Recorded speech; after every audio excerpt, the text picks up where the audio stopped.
दोस्तों आज का यह वीडियो बहुत ही कोमल, बहुत ही नाजुक एक 13 वर्ष की बच्ची की संघर्ष की दास्तां है।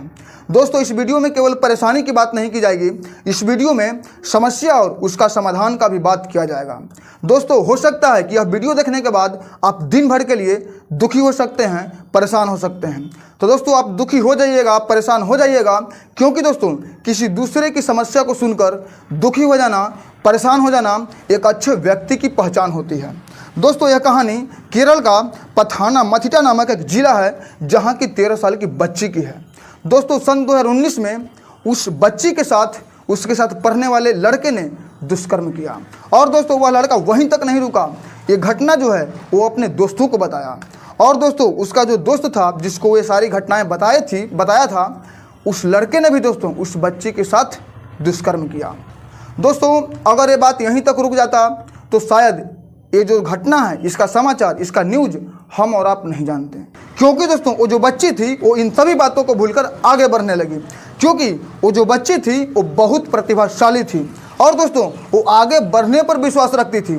और दोस्तों कुछ दिनों के बाद वो स्पोर्ट्स ज्वाइन किया और दोस्तों वो जो स्पोर्ट्स टीचर था उससे अच्छा खासा मदद मिला। और दोस्तों उस बच्ची को ऐसा लगने लगा कि उसकी परेशानी को स्पोर्ट्स टीचर समझते हैं। तो दोस्तों क्या हुआ कि अपनी वो परेशानी जो है वो उस स्पोर्ट्स टीचर को बताई, इस हिसाब से बताई कि उसको राहत मिलेगा। लेकिन दोस्तों कुछ दिनों के बाद जो है वो स्पोर्ट्स टीचर जो था वो उसके साथ ब्लैकमेल करके उसके साथ यौन शोषण शुरू किया। और दोस्तों इसके बाद वह जो बच्ची थी, वो बच्ची ये सारी घटनाएं, मतलब कि वो लड़के की घटना, वो सहपाठी की घटना, वो स्पोर्ट्स टीचर की घटना, ये सारी घटनाएं दोस्तों अपने रिश्तेदार को पर्सनली तरीके से बताई।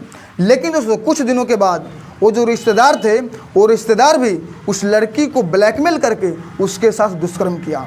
दोस्तों यहाँ पर आप लोग एक बात नोटिस कीजिएगा कि जब जब वो लड़की किसी को पर्सनली तरीके से ये सारी घटनाएं बता रही थी, वहीं पर उसको बहुत बड़ा धोखा हो रहा था। और दोस्तों इस तरीके से कुल 64 लोगों ने उस लड़की के साथ दुष्कर्म किया।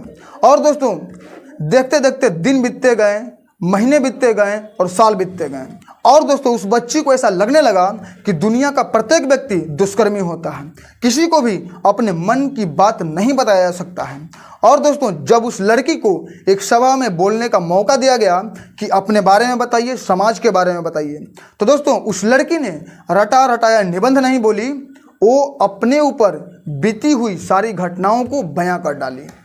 दोस्तों आज सोशल मीडिया का दौर है तो ये बात फैल गई और दोस्तों वहाँ के बाल विकास के समिति के जो अध्यक्ष हैं राजीव एन जी, उनके कानों तक ये बात पहुँची और दोस्तों उनकी मध्यक्षता में उसकी रिपोर्ट थाने में करवाई गई। और इसके बाद दोस्तों 64 लोगों में से 40 लोगों की पहचान की गई और 14 लोगों को पकड़ लिया गया है और दोस्तों उनके खिलाफ FIR दर्ज हो चुका है और बाकी बचे 24 लोगों की दोस्तों धरपकड़ अभी जारी है। दोस्तों उसकी सज़ा क्या मिलेगी, उसकी सज़ा कितनी मिलेगी, ये तो दोस्तों सेकेंडरी मैटर है। दोस्तों अगर ये घटना किसी के साथ होता है तो आप पर्सनली किसी को मत बताइएगा, खुलेआम बताइएगा, सरेआम बताइएगा, किसी सभा में बताइएगा, किसी थाने में जाकर बताइएगा। ये कभी मत सोचिएगा कि हमारे लिए शर्म का विषय है। दोस्तों ये आपके लिए शर्म का विषय नहीं, आपके लिए जुर्म का विषय है। शर्म उन दुष्कर्मियों को आनी चाहिए। दोस्तों समाज आपके साथ खड़ा रहेगा। अब दोस्तों इससे निपटने के तरीके को जानते हैं। दोस्तों अगर किसी के साथ ऐसा जुर्म होता है, किसी महिला या किसी बच्चे के साथ, तो वहाँ का पुलिस लाइन नंबर इंटरनेट पर सर्च कीजिए और उस पर कॉल कीजिए और सारी घटनाएं उसको बताइए। और दोस्तों अगर कॉल नहीं लगता हो तो सबसे पहले ये सारी घटनाएं अपने माता पिता को बताइए और सीधे थाने में जाइए और वहाँ पर कंप्लेन कीजिए। दोस्तों एक बात और मैं आप लोगों को बता दूं कि बहुत सारे ऐसे माता पिता से, बहुत सारे ऐसे गार्जियन होते हैं जो कि ये सारी घटनाएं जानने के बाद वो थाने में नहीं जाते हैं। क्यों नहीं जाते हैं?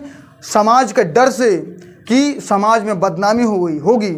लेकिन दोस्तों मैं उन माता पिता को, ऐसे माता पिता को मैं आप लोगों को बताना चाहता हूँ कि बदनामी का विषय नहीं है, ये शर्म का विषय नहीं है, ये जुर्म का विषय है। तो आप लोग अपनी बच्ची को सपोर्ट कीजिए और थाने में जाइए और थाने में कंप्लेन कीजिए। और दोस्तों कॉल करके ये सारी घटनाएं बताने के लिए क्यों कह रहा हूँ, क्योंकि दोस्तों अगर आप कॉल के माध्यम से ये सारी घटनाएं अगर आप बताइएगा तो समझ लीजिए कि थाने में आपका लिखित दस्तावेज जमा हो चुका है।